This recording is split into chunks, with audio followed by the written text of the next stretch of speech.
이번 키노트 세션에서는 효성 인포메이션 시스템의 권필주 전문위원님께서 AI 머신러닝 시대 데이터의 가치는 데이터 레이크로부터를 주제로 차세대 데이터 인텔리전스 저장 전략을 제시합니다. 이번 발표는 줌을 통해 진행될 예정입니다. 권필주 전문위원님을 소개합니다. 효성 인포메이션 시스템 권필주 전문위원입니다. 오늘 세션은 인공지능 머신러닝 시대에서 데이터의 가치를 높여줄 데이터 레이크 구성 전략을 말씀드리고자 합니다. 총 3가지 주제로 말씀드리고자 합니다. 인공지능을 활용한 기존에 산재되어 있는 데이터 레이크의 가시성을 확보하는 방안과 새롭게 생성되는 컨텐츠에 대해 새로운 방식의 진행형 데이터 레이크 구축을 하는 방법, 그리고 마지막으로 인공지능 머신러닝 애플리케이션의 I/O 성능을 높여주는 데이터 레이크 성능 최적화 순으로 말씀을 드리겠습니다. 첫 번째는 기존에 저장된 데이터에 대한 가시성을 확보하는 가상 데이터 레이크 구축 방법을 설명드리겠습니다. 프릭션 마찰에 대해서 한번 얘기를 해보겠는데요. 마찰은 꼭 나쁜 것은 아닙니다. 예를 들어 마찰은 자동차가 앞으로 나가도록 도와줍니다. 타이어, 브레이크와 트랜스미션은 모두 마찰에 의존하여 작동합니다. 마찰은 많은 시스템에서 필수적인 기능입니다. 때로는 비즈니스에서도 마찬가지입니다. 기존의 경영정보 시스템과 같은 경우 전통적으로 마찰에 의존하여 좋은 거버넌스를 이끌어냅니다. 보도의 큐레이션 데이터 세트와 엄격한 규칙, 재무 보고서는 매년 동일하게 유지되도록 합니다. 제대로 된 데이터를 기다리는 마찰, 즉 기다림은 그렇게 중요하지 않습니다. 그러나 인공지능과 머신러닝의 시대에 마찰은 더 이상 유익하지 않습니다. 오히려 손해입니다. 실제로 머신러닝 모델의 20%만 실운영에 활용되고 있습니다. 또한 전체 빅데이터 프로젝트 중 15%만이 성공한다고 합니다. 왜 그런 걸까요? 데이터 사이언스 프로젝트의 공수의 80%는 데이터 통합에 사용되기 때문입니다. 더 많고 더 다양한 데이터 소스를 수집하고 해석하는 능력은 더 정확하고 정교한 인공지능과 머신러닝을 위해 중요합니다. 인공지능 시대에는 데이터의 마찰, 즉 데이터의 정제와 통합을 위해 소요되는 시간이 최소화되고 더 많은 데이터를 분석에 활용할 수 있어야 한다는 얘기입니다. 좀 더 얘기해 보겠습니다. 현재 기업들은 데이터의 가치를 추출하는 데 어려움을 겪고 있습니다. 또한 보유하고 있는 데이터에 대한 신뢰성도 적습니다. 데이터 소비자 입장에서 데이터의 질, 즉 이 데이터의 출처가 어디인지, 어떻게 처리되고 변환되었는지에 대해 확신이 없습니다. 두 번째로 각종 규제에 대한 리스크가 높다는 것입니다. 규제와 규칙은 매년 바뀌고 이런 상황에서 이를 준수하는 것이 어려울 뿐 아니라 내 데이터가 어디에 분산되어 있는지 정확히 모른다는 것이 문제입니다. 여기에는 미준수로 인한 페널티, 감사, 부적절한 보안으로 인한 법적 리스크, 프라이버시와 접근 정책 등이 포함됩니다. 세 번째는 저장 비용과 이를 관리하는 비용이 갈수록 높아진다는 것입니다. 이는 애플리케이션 자체를 클라우드로 옮기려 할 때 특히 문제가 생깁니다. 거의 바이트 단위로 비용을 지불해야 합니다. 이때 중복된 데이터 혹은 오래되어 쓸모없는 데이터를 구분해야 데이터 전송 비용, 저장 비용을 줄일 수 있는데 이런 것들이 힘들어집니다. 이로 인하여 데이터 기반 인사이트를 얻기 어려울 뿐 아니라 변하는 시장 상황을 적응하지 못하여 결국 비용 낭비로 이어집니다. 기업이 데이터 관리에 어려움을 겪는 것은 운영 관점 차이입니다. 즉, 현업 사용자는 고객의 관점의 용어, 예를 들어 송장, 재고관리 코드, 파트 넘버로 말하지만 데이터 관리자 입장에서는 데이터 정책 관점에서 데이터 보관 주기, 규정 준수 관점에서 얘기를 합니다. 그러나 데이터 소스는 기술적으로는 메타데이터라든지 테이블 이름, 필드 이름, 타입, 스키마 등 기술 전문 용어로 표현됩니다. 이런 운영 관점 차이는 수작업으로 줄이기 어렵습니다. 방대한 데이터가 있고 이를 분석할 수 있는 분석 전문가의 수는 한정적이기 때문입니다.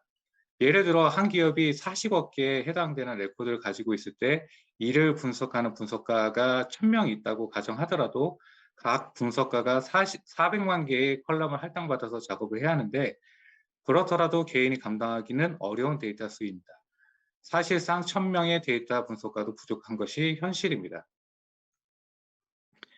이런 현업 사용자의 관점에서 데이터를 찾을 수 있도록 하는 데이터 카탈로그 작업에 인공지능을 적용한다면 페타바이트 규모의 데이터를 현업 사용자의 용어인 비즈니스 용어로 자동 태그함으로써 데이터 태깅 작업의 속도와 정확도를 높여갈 수 있습니다. 인공지능 기반으로 데이터를 검색하고 태깅하는 방법은 이렇습니다. 머신러닝 알고리즘을 이용하여 수천 개의 유사한 필드를 함께 그룹화하여 핑거프린트를 생성하고 이를 분류와 태그에 사용합니다. 기존 메타데이터 또는 비즈니스 사용자로부터 얻은 해당 필드 중 하나의 비즈니스 컨텐츠를 학습하고 이를 통해 얻은 해당 라벨을 다른 모든 필드로 전파합니다.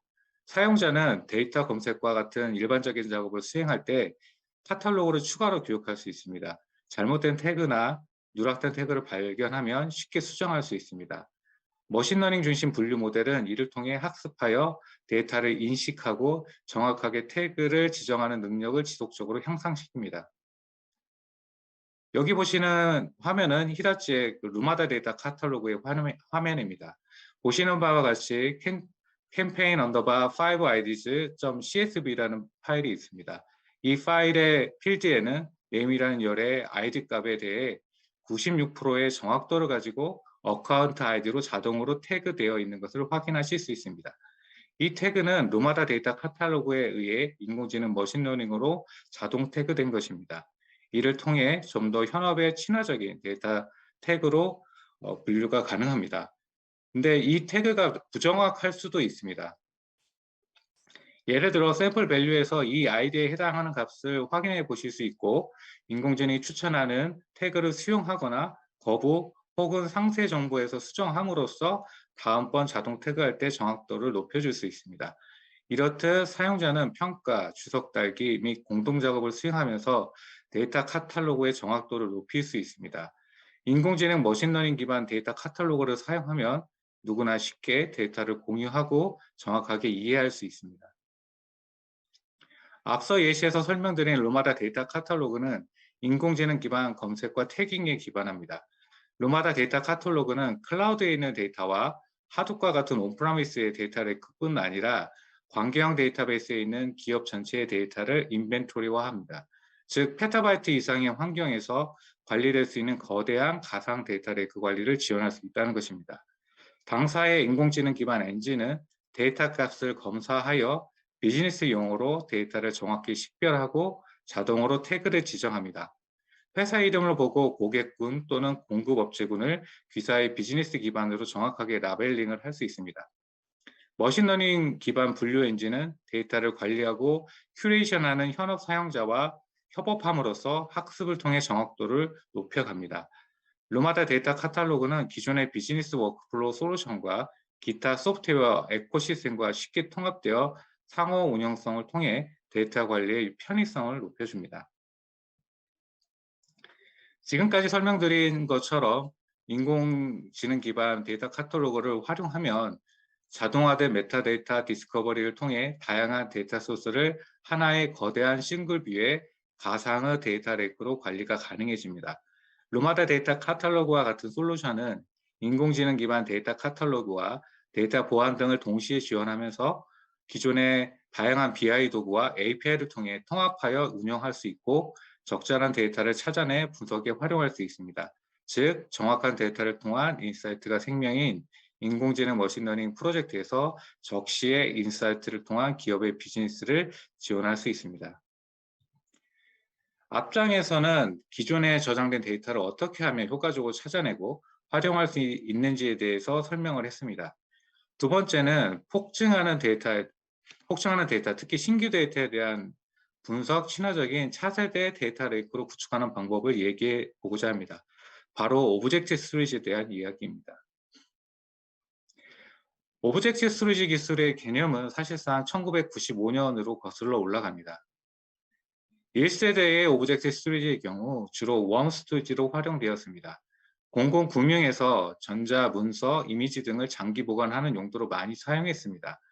나스나 센과 같이 표준 인터페이스를 제공하지는 않았고 벤더사별로 자체 API를 통해 제공하다 보니 벤더가 변경될 때마다 애플리케이션 코드를 수정해야 해서 산업 전반적으로 광범위하게 도입되지는 못했습니다. 2세대 오브젝트 스토리지는 2012년에 시작되었습니다. 아마존이 클라우드 시장에서 빠르게 시장 지배력을 확보하면서 아마존의 S3 API는 곧 콘텐츠를 오브젝트 스토리지에 저장하기 위한 사실상 표준 인터페이스가 되었습니다. 상용 오브젝트 스토리지 업체들은 빠르게 자사의 솔루션에 S3 API를 채택하였고 이로 인해 애플리케이션에 대한 호환성이 향상되었습니다. 또한 웜 기능뿐 아니라 파일을 덮어쓰고 이전 버전을 유지해주는 버전행 기능이 추가되면서 오브젝트 스토리지는 애플리케이션이 접근하기 용이해지고 매력적인 스토리지가 되었습니다. 따라서 오브젝트 스토리지를 사용하는 애플리케이션의 수가 증가하기 시작했고 사용 사례 수도 증가하기 시작했습니다. 파일을 자주 변경해야 하는 티어 1 및 티어 2 앱이 직접 오브젝트 스토리지를 저장소로 사용하는 사례도 등장하기 시작했습니다. 현재 오브젝트 스토리지는 하드업을 최적화하거나 이를 대체하는 데이터 레이크로 빠르게 진화하고 있습니다. 사물 인터넷이 늘어나면서 엣지단에서 생성되는 많은 데이터를 데이터 센터에 저장하고 분석에 활용하기 위해 오브젝트 스토리지를 활용하고 있습니다. 이동하는 데이터의 양과 사용 사례가 급증함에 따라 지능형 데이터 관리라고 부르는 것과 함께 우수한 성능과 확장성을 제공하기 위한 오브젝트 스토리지로 진화하고 있습니다. 이는 기존의 콘텐츠에 사용자 정의 메타데이터를 추가한 오브젝트 기반으로 한 오브젝트 스토리지 솔루션에서 직접 세분화된 데이터 관리 및 거버넌스 정책을 정의하는 기능까지 포함하는 것을 말합니다. 최신 사용 사례에는 여러 데이터 변환, 데이터 이동, 복잡한 데이터 액세스 보호, 사용자 역할에 따른 동일한 데이터에 대한 다양한 보기를 제공하는 간단한 방법들을 제공합니다. 예를 들어 데이터가 온프라미스와 클라우드에 걸쳐 콘텐츠가 저장될 수 있고 콘텐츠의 저장 위치에 상관없이 언제나 애플리케이션에서 액세스가 가능하도록 진화되고 있습니다.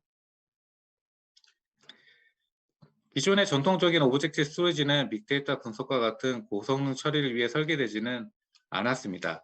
데이터 관리와 함께 파일 시스템은 성능의 장벽이 되었습니다. 메타데이터 관리와 캐싱은 쓰기 성능 대비 읽기 성능 저하의 원인이 됩니다. 그리고 현재의 메타데이터 기반의 정책은 지능형 데이터 서비스를 위한 새로운 요구사항을 충족하기에 극복과 범위가 부족한 것이 현실입니다. 파란색 원으로 표시되어 있는 주요 기능은 현대적인 워크로드를 충족하기 위해 현대적인 오브젝트 스토리지에서 필요한 기능이라고 할 수 있습니다. 생명과학과 금융서비스 분야는 데이터 레이크 구축을 필요로 하는 분야라고 할 수 있습니다. 이 데이터 레이크는 대규모 확장이 가능해야 하고 비용 최적화, 하이브리드 클라우드 구현할 수 있는 S3 기반 스토리지 버킷이 필요하지만 데이터 보호, 관리 체인, 규정 순수 요건이 필요할 수 있습니다. 하드웨어 관련해서는 과거 데이터는 엄격한 법정 요구 사항 충족, 리스크 관리, 예측 분석을 하기 위해 필수적입니다. 하지만 데이터 양이 방대하고 데이터가 생성되는 속도와 그 다양성은 예측할 수 없을 정도로 증가하고 있습니다. 그리고 이들 데이터는 낮은 빈도로 액세스가 됩니다. 특히 법적 규제 등으로 인해 저장되는 경우 사용자는 이들 데이터와 분석 솔루션을 온프라미스에 저장할 것입니다. HDFS 사일로에 저장되어 있는 액세스 빈도가 적은 데이터를 오브젝트 스토리지로 오프로딩하거나 티어링을 한다면 비싼 스토리지 용량을 절감하면서도 일관된 스토리지 관리가 가능합니다. 더 나아가서 S3 기반 오브젝트 스토리지의 강력한 일관성은 오브젝트 스토어에 오프로딩되어 있는 데이터가 마치 하나의 파일 시스템에 저장되어 있는 것처럼 보이게 할 수 있습니다. 이는 오브젝트 스토리지와 컴퓨터를 함께 배치할 수 있고 궁극적으로 비싼 전통적인 HDFS 스토리지를 대체할 수 있습니다. 이를 통해 결과적으로 저렴한 스토리지 솔루션을 구축할 수 있습니다. 히다치 컨텐트 플랫폼 HCP는 앞서 말한 새로운 워크로드를 수용하면서 지능형 데이터 관리를 지원하는 현대적인 오브젝트 스토리지라고 할 수 있습니다. 백업 현대화와 하드 저장 환경을 효율화하는 것뿐 아니라 S3와 호환되는 하이브리드 멀티 클라우드 상에서 지능형 데이터 레이크를 지원하는 오브젝트 스토리지입니다. HCP 데이터 레이크의 유지 케이스입니다. 기존에는 정형 데이터의 백업 파일을 오브젝트 스토리지에 저장은 가능했지만 해당 내용을 검색을 하려 할 때에 일단 데이터베이스로 복구한 뒤에 검색을 해야 했습니다. 하지만 S3와 호환되는 Select API를 사용하면 CSV 형태 혹은 Parquet 형식의 파일로 오브젝트 스토리지에 저장된 파일의 내용을 표준 SQL 명령을 이용하여 원하는 레코드만 추출하는 것이 가능합니다. 여기 보시는 바와 같이 1.7GB 크기의 파케 파일 내용 중에서 세일즈 열에서 150 이상의 레코드에 해당되는 행만 추출해 최종적으로는 1KB 내의 결과만을 추출하면 되기 때문에 1.7GB 모두 복구해서 검색하는 것 대비 원하는 데이터를 빠르게 추출하여 활용이 가능합니다. HCP의 장점은 S3 호환 오브젝트 스토리지 혹은 클라우드와 일대 다수의 동기화를 지원하는 하이브리드 클라우드 확장 기능을 제공한다는 것입니다. 단일 트리거 기반으로 로컬의 컨텐츠를 다수의 시스템 버킷으로 동기화를 해줄 수 있습니다. 또 반대로 원격 시스템의 버킷에 있는 컨텐츠를 하나의 로컬 버킷으로 동기화도 가능합니다. 예를 들어 여러 지역에 걸쳐 있는 엣지 로케이션의 버킷 내에 컨텐츠를 중앙의 오브젝트 데이터 레이크에 전송할 수 있다는 것입니다. 이런 동기화 기능은 HCP의 정책 엔진에서 간단히 설정할 수 있습니다. 정책 엔진에서 동기화를 할 오브젝트 컨텐츠를 필터할 수 있고 동기화 대상 클라우드 스토리지의 타깃의 국가를 구분하여 GDPR과 같은 규제를 준수한 저장 위치에 기반한 통제가 가능합니다. 이런 기능을 이용하여 오브젝트 스토리지 기반 데이터 레크에 저장된 컨텐츠를 다수의 클라우드 타겟으로 확장하여 저장하거나 백업 혹은 마이그레이션을 수행할 수 있습니다. 앞서 설명드린 동기화 기능은 단순히 백업에만 사용되지 않고 온프라미스와 퍼블릭 클라우드를 넘나들며 사용할 수 있습니다. 요즘은 퍼블릭 클라우드 애플리케이션이 웬만한 온프라미스의 애플리케이션보다 훌륭한 경우가 종종 있습니다. 하지만 온프라미스 상의 데이터가 있는 상태에서 퍼블릭 클라우드의 애플리케이션을 사용하기는 어렵습니다. 데이터를 클라우드로 이동시켜야 되는 거죠. 이 경우 S3 버킷 복제 기능에 호환된 기능을 이용해 해당 데이터를 S3 API로 복제하여 클라우드의 애플리케이션에 전달할 수 있습니다. 예를 들어 온프라미스에 저장된 음성 데이터에 대해서 텍스트로 변환하기 위해 해당 컨텐츠를 S3 버킷 복제 방식으로 아마존 S3로 싱크아웃을 합니다. 아마존의 트랜스코드 앱은 S3에 전달된 데이터를 읽어 음성 데이터를 텍스트로 전환합니다. 이렇게 전환된 텍스트 파일은 온프라미스의 HCP로 싱크인하여 복제 전달됩니다. 이 텍스트 데이터는 히다치 컨텐트 인텔리전스와 같은 도구를 통해 텍스트 내용에 대해 검색하기 편한 형태로 관리될 수 있습니다. 마지막으로 인공지능 머신러닝을 위한 데이터 레이크 성능 최적화에 대해서 말씀드려보도록 하겠습니다. 지금까지 데이터 레이크라고 하면 하드브를 의미하는 경우가 많았습니다. 하지만 하드브는 데이터가 증가하면 컴퓨팅 파워와 스토리지 용량을 같이 증설해야 하고 세벌 복제가 기본이라 비효율적인 확장 구조로 인해 비용 증가의 문제가 있습니다. 또한 인공지능 머신러닝 기반의 분석 환경으로 진화하면서 GPU 기반의 분석 애플리케이션을 위한 복잡한 환경을 모두 대응하기가 쉽지 않은 구조입니다. 새로운 데이터 레이크는 고성능 쿼리와 GPU 분석에 최적화되어 있을 뿐 아니라 다양한 프로토콜을 지원하여 파일로를 제거해야 합니다. 컴퓨트와 스토리지 노드가 독립적으로 확장이 가능하도록 지원해야 합니다. 히다치 컨텐츠 소프트웨어 포 파일, 줄여서 HCSF는 이런 인공지능 머신러닝에 최적화된 데이터 레이크를 위해 대용량 데이터의 빠른 처리와 비용 효율성을 동시에 제공할 수 있는 차세대 고성능 파일 서비스 솔루션입니다. NVMe 기반의 스케일아웃 노드 구성으로 매우 높은 성능의 파일 시스템 서비스를 제공하면서 동시에 효율적인 비용으로 대용량 데이터를 티어링하여 운영할 수 있는 S3 타입의 오브젝트 데이터 레이크 스토리지가 구성된 패키지 제품입니다. 일반적인 사용 사례로는 기계 학습, 고성능 컴퓨팅, 비디오 처리, 재무 모델링, 게놈 시퀀싱 및 전자 설계 자동화와 같이 복합 워크로드를 고성능으로 처리해야 하는 곳에 사용되고 있습니다. HCSF의 아키텍처는 크게 NVMe 노드와 S3 오브젝트의 타입의 오브젝트 스토리지, 그리고 내부와 클라이언트 네트워킹을 위한 네트워크로 구성됩니다. 병렬 파일 시스템을 제공하는 NVMe 노드는 스케일아웃 구조로 구성되며, 서비스 네트워크는 일반 이더넷부터 저지연 인피니밴드까지 모두 수용합니다. 데이터를 비용 효율적으로 저장하기 위해 오브젝트 스토리지는 NVMe 노드와 10G 또는 25G 이더넷으로 연결되며, 요구 조건에 따라 구성이 유연하도록 펌핑 노드와 스토리지 노드로 구성됩니다. 이것이 오브젝트 스토리지의 용량과 성능을 선택적으로 확장할 수 있다는 것입니다.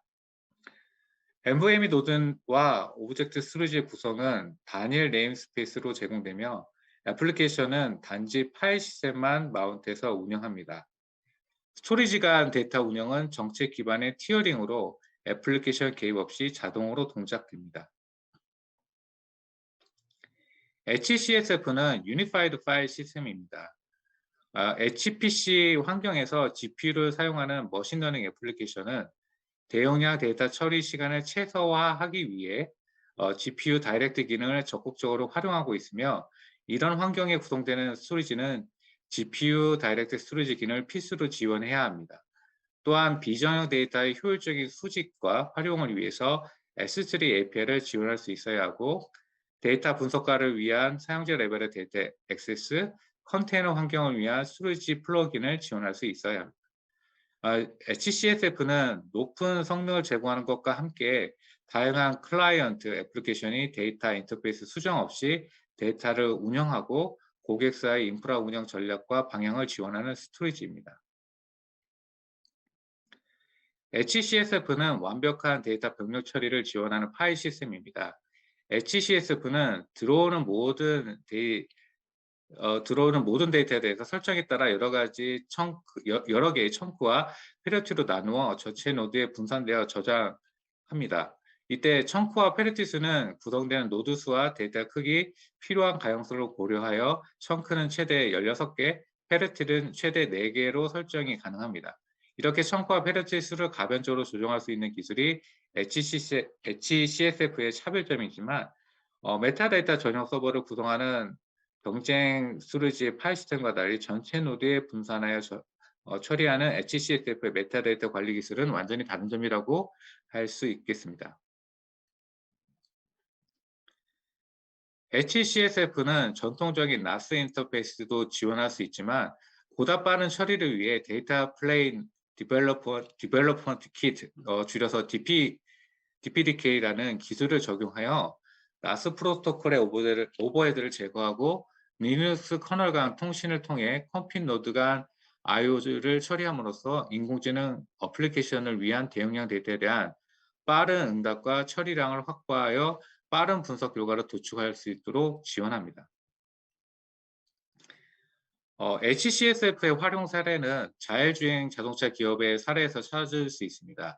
이 기업은 기존의 머신러닝 훈련 시간 등의 거의 80시간이 소요되었었습니다. 그런데 HCSF를 적용했을 때 이 시간이 4시간으로 줄었습니다. 이는 1년치 분량의 작업을 일주일 미만으로 해결할 수 있다는 의미이고, 이렇게 됨으로써 더 빠르게 자율주행 기능을 형성시키면서 시장을 주도할 수 있는 토대가 되었습니다.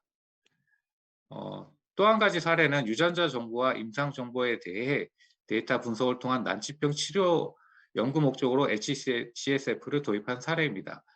예상보다 높은 성능에 만족하여 분석 데이터 범위를 확대하여 총 165 페타바이트로 확장한 분석 환경입니다. 또한 HCSF의 스냅트 오브젝트 백업 기능을 이용해 총 3개의 센터의 데이터를 삼중하여 데이터를 보호하고 유사시에 지역2에서 스토리지 환경을 복구할 수 있도록 구성했습니다. 특이사항은 지역2에서는 비용을 고려하여 NVMe 노드를 지역 1의 주센터 대비 6분의 1 노드로 구성하였고, 지역 3 같은 경우에는 오브젝트 스토리지만 구성하여 비용을 최적화한 구성입니다. 또 다른 사례는 국내 비사의 도입 사례입니다. 전사 데이터 분석 및 거버넌스 체계의 통합 데이터 레이크로 총 11페타바이트를 도입했습니다. 이 사이트의 경우는 주로 수 킬로바이트 단위의 작은 파일에 대량으로 발생하는 사이트였는데, 파일 사이즈와 상관없이 최대 초당 480GB를 처리할 수 있었기 때문에 성능에 만족하셨고, 대용량 데이터를 오브젝트 스토리지에 티어링하여 저장함으로써 비용 최적화와 추후 확장성을 동시에 보장할 수 있었던 사례입니다. 이제 세션 내용을 요약하고 마무리하고자 합니다. 첫 번째 말씀드린 것은 기존에 산재된 데이터를 인공지능 기반 데이터 카탈로그화하여 통합된 가상화 데이터 레이크 구현을 말씀드렸습니다. 두 번째는 새로운 데이터 레이크 구축 시 차세대 지능형 오브젝트 스토리를 기반으로 통합하여 폭증하는 데이터에 대한 확장성을 높일 뿐 아니라 S3 기반의 호환성을 바탕으로 티어 1 애플리케이션까지 오브젝트 스토리지를 타겟으로 사용하는 방안입니다. 또한 다스의 S3 호환 클라우드 스토리지에 혹은 이기종 오브젝트 스토리지와 확장한 하이브리드 멀티 클라우드 기반 데이터 레이크를 말씀드렸습니다. 마지막으로 이런 데이터 레이크가 태생적으로 실시간 대용량 처리에 응답에는 적합하지 않을 수 있습니다.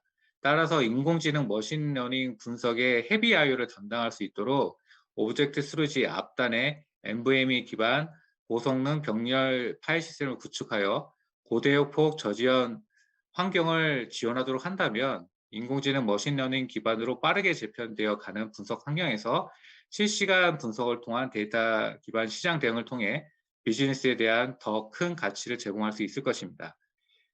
인공지능 머신러닝 기반 환경에서 데이터 레이크를 구현을 위해 고민하는 여러 고객분들에게 도움이 된 세션이기를 바라면서 저의 세션을 마치도록 하겠습니다. 모두 경청해 주셔서 감사합니다.